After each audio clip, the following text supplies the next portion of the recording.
Welcome to The Girl Herd, where we talk Texas football. and a bunch of takes you've probably already heard. But not from us. Hey, Herdies. I feel like the Herdies should all know that, like, we hop on to record our pod, and it's just like 3 awkward smiles at each other for like a good 10 seconds. Then, like, we actually cut into recording it. So now y'all know some trade secrets about us just being 3 goofies sometimes, you know? 3 goofies. Here we are on a Monday. On a Monday. Feels weird. Like, we recorded, had Mac the last couple weeks, and now it's us. We're back again. We are back, which was so exciting to have him on. I know a lot of people have been asking about it and giving us really good feedback. So we really appreciate all the love there and truly enjoyed our conversation with him. So thank you so much, Mac, for spending time with the Girl Herd. I know. It was one. I feel like this weekend, everybody kept asking me, how did you do that? How did y'all do that? How'd you get back? Like, that's like so freaking cool. I'm like, I know. I know. We're the Girl Herd. This is what we do. But I loved it. Like, everyone also has asked me, and then, people have said it, like, pops up on their whatever podcast, where they listen, right? Like Spotify, Apple, whatever it is. And it's, which I'm like, that's exciting, but also you should listen and people will be like, what are you talking about? And I'm like, please go listen. Actually, you'll love it because everyone loves Mac Brown and everything he says is like such amazing tidbits. And I've said it before, but it feels so surreal because it was just like, this really happened and I love it. I could listen to him all day long. So if you haven't listened to it and you're listening to us right now, please go listen. You won't regret it. Yeah, or if y'all have suggestions of who you want us to chat with next, give us all the things. We like feedback. Yeah, and now's the time because we're in this weird limbo phase before football. Of course, it's great. Like, women's basketball is doing really well. Men's on the bubble. Well, okay right now, but the next few games are going to be tough. Challenge. And then baseball and softball are still very early. Softball plays way more games even than baseball does. So I know when I was looking at their schedule, because we're, trying to get some representation from softball, I was like, geez, like, when do they have a break? Like, how do they even do anything during their season besides eat, sleep, softball? Play. Yeah. Yeah. I know. I mean, same thing with basketball. I've just been wondering, like, what and how we'll be able to sort of wiggle our way into some of these schedules, because we are trying to bring you all more guests who are in their seasons currently. But it is tough for the sports who aren't football. You're playing multiple times a week, and it's intense and it's long. Yeah, it's like every postseason is like, we have a couple sleeps, maybe a practice, and then we're on the road again. And I'm like, geez Louise. I even remember thinking back to like when we were on Palm and those, like, you'd be like, oh, football's over. But then you're like, oh man, now it's basketball and we have so many games a week. So but it really is fun. It kind of just keeps the momentum going. And then, from one season to the next. Well, when we look at like this next month being rodeo and being crazy, but like, I also love it because it means March Madness is happening. Yes. Too many things happening in March. Like, I never realized until I became a Houstonian. I'm like, how does one shove everything into a tiny little month? Like, it's crawfish season, it's rodeo season, it's March Madness. I'm like, Houston's like our 4 weeks of patio weather go. Yes. Dude, it's been beautiful outside. No, I have been on a high since yesterday. I was telling Connor and Angie on Shorts, Michelle, I was outside the entire day at Thelma Wood, just like in the barn with like my whole family. And we were just like discussing our 5-year plans. And it was just like with the most beautiful backdrop and food. And we had crawfish and it was just great. And like, I've been thinking about that all day today because the weather was so good. I just wish we could bubble it and it just like last with us like all year. Just stay like this so I don't have to sweat my life away come August. Yeah, I know. I did a few things outside yesterday and I was like, I thought, looking at the weather, it was going to be a little cool. And I got outside and I was like, this is gorgeous. Like, if you're in the sun and looking ahead and trying to plan outfits and everything for rodeo and cook off, we keep saying like, cook-off is usually either miserable and rainy or freezing, and I really hope that it stays what it is right now, because it would be beautiful. That's what it says. We'll see. It's gonna be nice. We're gonna manifest. Yeah. Yes. It's gonna be Yeah. great. So all I have to think about is what to wear in a porta potty. No, I honestly forgot about that. Like, I'm not ready for porta potties at all. Like, I'm gonna need to mentally get my mind right for I that. feel like at a certain age, we shouldn't have to use a porta potty. Like, why?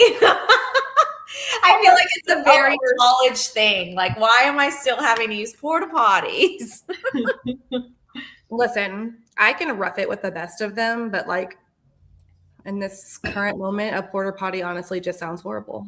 Terrible. So I feel you. Well, as someone who like loves to wear fringe and stuff like that, I remember I did that one year and I regretted it so fast at cook-off, because I was like, every one of these fringes has something on it that I don't want to talk about. That's touched. Yeah, I actually like thought of you because of your Ohio State outfit with your skirt this year. Mhm. And I bought a fringe romper. I don't know, y'all. It's on its way.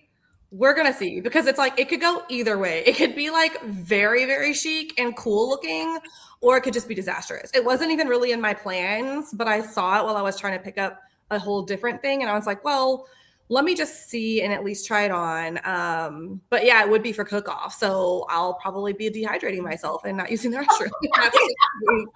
We'll see what happens. Oh man.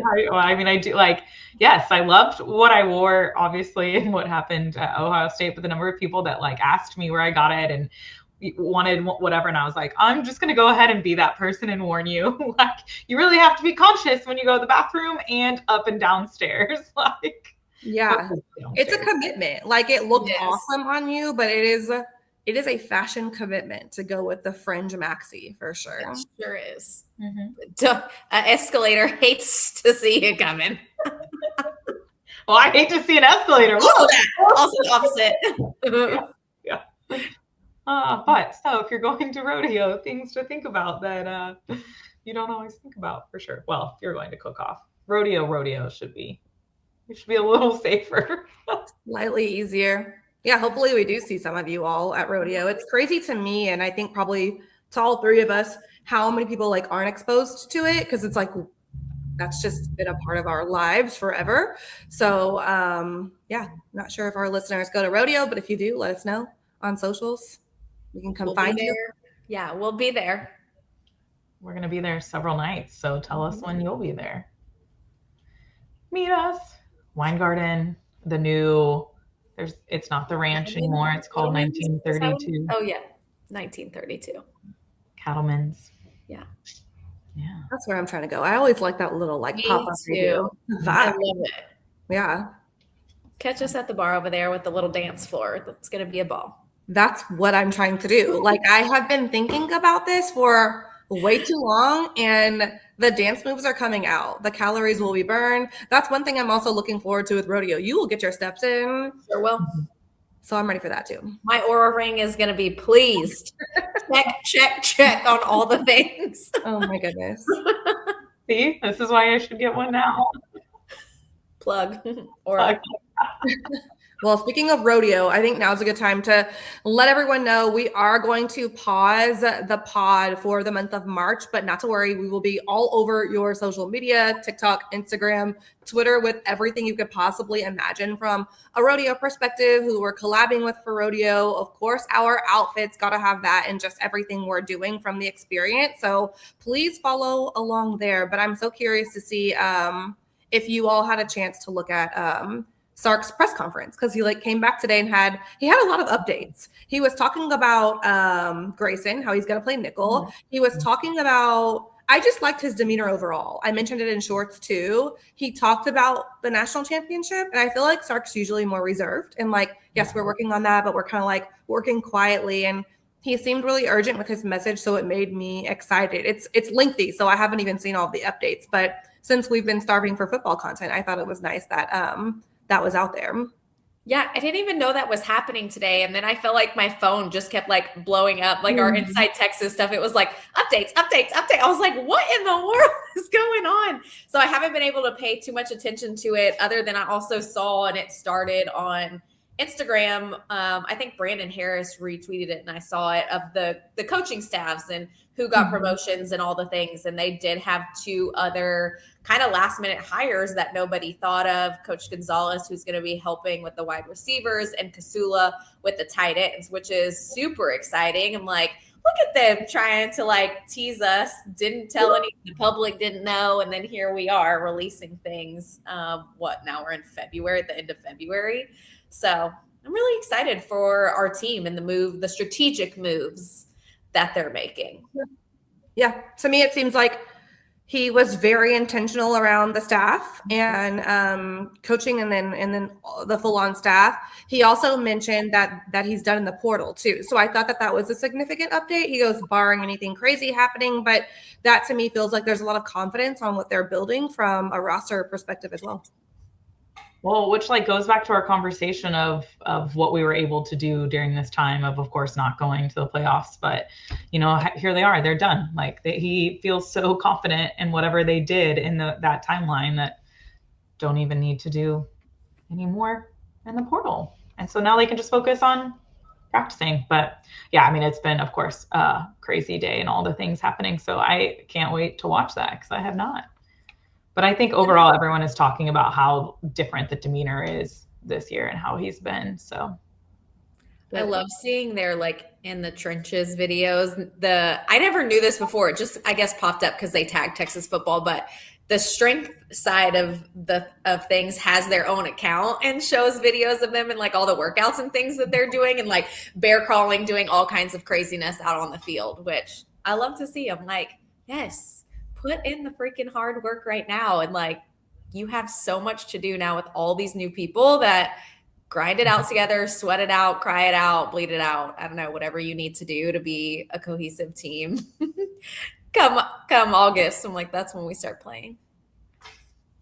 One thing I do think plays into Sark's favor with the whole like Natty convo from last year, Natty convo starting up this year, he does have more experience. I think that pressure for being like at the helm of Texas football, it's like he's been through it all. Like last year alone, he went through it. Okay. Like we had struggles. It was looking how it was looking, and then we improved.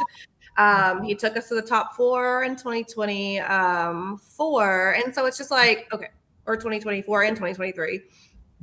But it's just like, I think now all of that's like calmed him down. Like I've had every experience here so far. So now I can just simply do my work and like trust myself. And we never talked about this, I don't think, on our chat, but Alyssa Liu, the ice skating figure who won gold, she talked about this. She said, I love struggling. And the interviewer was like, yeah. And she was like, it makes me feel alive. And I resonated so hard with that for so many reasons, because it's such mindset work she's done, and she's so young. And it's impressive how young she is, and she's been able to do that. But relating it to Sark, it's the same thing. It's like you've been up, you've been down, you've been all around, things have been tough. And now you've done all that, and you have the experience, and you can just trust your body to go do the thing. So I think that's something that no one's really talked about yet, that I think Sark will have playing in his favor. I'm excited for him. Yeah, I like that. And I haven't been able to watch it, but you talked about his demeanor. I'm like, I feel like the end of that season was just like a weight kind of off of his shoulders, because we did talk about that too. And some of his press conferences at the end, and you could see like the stress and how he was responding to questions and handling things that we were like, that didn't really seem quite like Sark. So hopefully he continues with the demeanor and where he is mentally and the state that he's in throughout this year, to where he can really truly be him and confident in what he's building and where he is. Well, and there's like, I mean, it has to help that there's a lot of people on Texas's side for how like everything went down in the end and playoffs and everything else. But, I wonder, I have to like, we've talked about this a lot of like the coaching carousel and everything that happened last year. I wonder if at a certain point you're just like, if I get fired, I could get fired for less, so I'm going to focus on what I do and like just go full force, like have enjoy it, right? Like while I'm here, because who knows? Yeah. I saw something too today that popped up, and it's gosh, I'm gonna forget the name of the podcast. Canes and something. It's three guys, and they back to back kind of in the last couple of weeks. One was I think today, and one was a couple of weeks ago. Was one, is Texas gonna be better in 2026? And the one, this most recent one was, is Texas gonna be better than OU this coming year? And I was like, wow, like they're talking about us so much because it, again, like we've talked about, Texas gets clickbaits, but it was really interesting. They did the one of Texas versus OU this year with CJ Vocal and then a guy who reports on OU football. And they did it like a boxing match kind of a thing for them both to state their sides. I haven't listened to all of it, just their introductions. And I was like, I really can't wait to tune in to see what they say. But I'm like, we have how many months until Red River rivalry? And this is already the talk of the town. Well, like you just scroll through whatever, even YouTube, and it's like that's what, like, people are already talking about that, of like Natty or bust, or how's Texas gonna be, or what's the Heisman. Like there was already early predictions of like who's gonna win the SEC, who's gonna win the Heisman. I saw who's gonna win the SEC was Texas A&M. The comments were hilarious. Like if the Aggies win the SEC, we have other problems.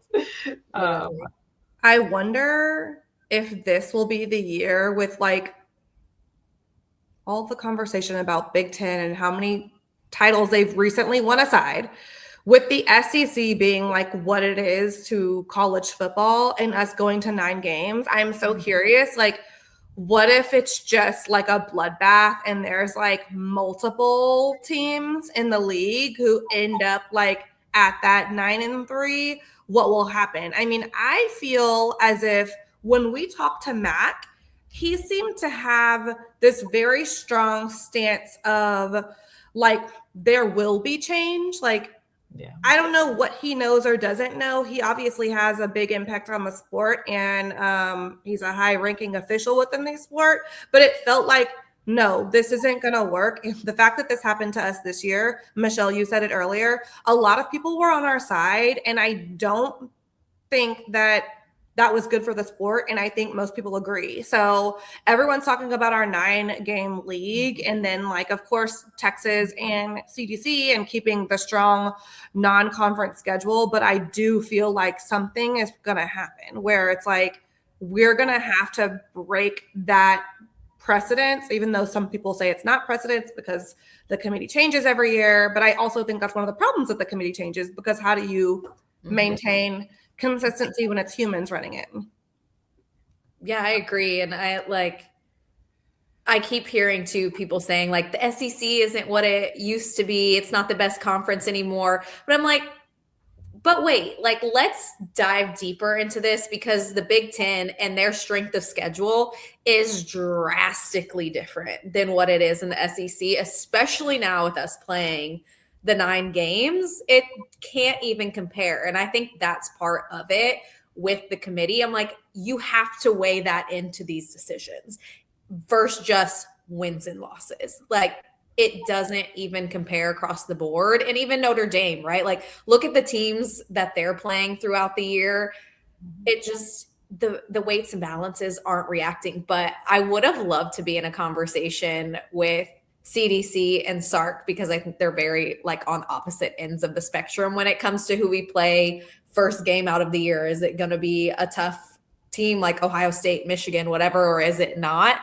And I would have loved to be privy to that conversation, right? Because he said in his address that the fans deserve it, but aren't we now? I feel like I saw something that they're talking about Arizona and cutting those games. Yeah. So interested to see how it swings. Yeah. I mean, the Arizona State thing was like a really long convo and it went viral, but I don't think that they're Ohio State or Bama. Like, that was like it was multiple conversations happening, a lot of angry people, but like a lot of misunderstanding as well. And to your point, Angie, like, people have said that's like where the AD and the head coach go different directions. I'm actually very curious to know. I know his comments that he made toward the end of last season, but I wonder, because I know Sark is not the type to like take the easy road either. So I am very curious. I mean, obviously, it's the playoff. Like, we're talking about the playoff being the problem, not these tough games. Like, how amazing was Columbus? Like, us going up there, you mentioned it on Twitter, Michelle. You were like, despite the result, it was still so awesome. And I mean, it felt like a heavyweight boxing match. And being at that sporting event, and it was like one of the biggest college football games to date. And it's like, come on, people, this is a no-brainer. Well, and it's, I guess I just like, if I could go down a rabbit hole here, we all know this, how I feel. But for me, when people keep coming for Texas and like, we want to take the easy road or we want to do this, that, and the other, it's like, that's really not it. Like, I get that you can twist and you can turn how we say it because we're saying like, okay, if we play these and, you know, you're looking at wins and losses. So you're saying we're assuming we're losing, but we're not. Like, someone in a power, like us in Ohio State, someone had to have a loss. And like, if they had another, like, what would the conversation have been by the end of the year? And I really believe like you've got to pay attention to strength of schedule, and we would not be having the same conversation. But they plain didn't put us in the playoffs because of how many losses we had. And all day long, people can say, well, you shouldn't have lost to Florida. Okay, we're going to have a 9-team schedule in the SEC. Like, that's not a joke. Like, stuff happens, blips in the radars happen, people come for you, whatever it is. And we have all these teams who don't really play anyone through the whole entire year, and they stay healthy. They don't, like, there's all sorts of things that play into that and what happens when you play, or what kind of teams you play, you know, not just healthy, but I don't know. Yeah, it's a huge factor for sure. Because yes, we shouldn't have lost to Florida, but had we had a cupcake game instead of Ohio State, the Florida loss wouldn't have mattered. Yeah. At the end of the day. That part. That's my. People also like keep saying, well, it's because we played bad for half the year. I'm like, is that part of the criteria? No. Like, is that, I think they say product on the field, but I don't know in what sense they mean. But they're definitely looking at your wins and your losses. Like, and I think it's the measuring stick they put against us. But Georgia was also playing in a lot of these close games. I know it sucks to say that because then they like beat us by 25. And so it makes our personal Texas point like moot. But they were like also not playing great either and had to go down to the end with a lot of teams. Well, I was just about to say like the scale they put us on, like exactly what you just said. Like, what bothers me is, when they sit here and they're like, we all didn't play well at the beginning of the year. Okay, well, how many teams do y'all say like, well, look how they're playing now. Don't you want to see them in the playoffs? Why doesn't Texas get this the same? That was my thing too. I'm like, look at the progression that we made throughout the year. And I feel like that should count for things too, because they use that same thing in conversations about other schools. Like you just said, Michelle, like, hello, let's make it fair on both sides here. All I have to say is after all the back and forth, the college football gods love the University of Texas at Austin because we didn't go to the playoff. And guess what? A&M didn't even win their playoff game. Tech didn't even win their playoff game. OU didn't win their playoff game either. Like everything in the playoffs that we needed to happen literally happened. And watching on the couch was amazing. Glorious. Forever that indicated for sure. That tweet with the gif of like, what? Enjoy watching on your couch. And then it's that person like dancing on the couch like me on my couch. Sure did, and ate my popcorn while I was watching you lose. Yeah. And guess who was still the talk during all of that and not even playing? Texas. All right. Well, for a little bit, we have non-football before all of this really takes off. Out of your bust. Ooh. Yeah. We'll see. We'll see. Yeah. For now, pay attention to our socials and all that is rodeo.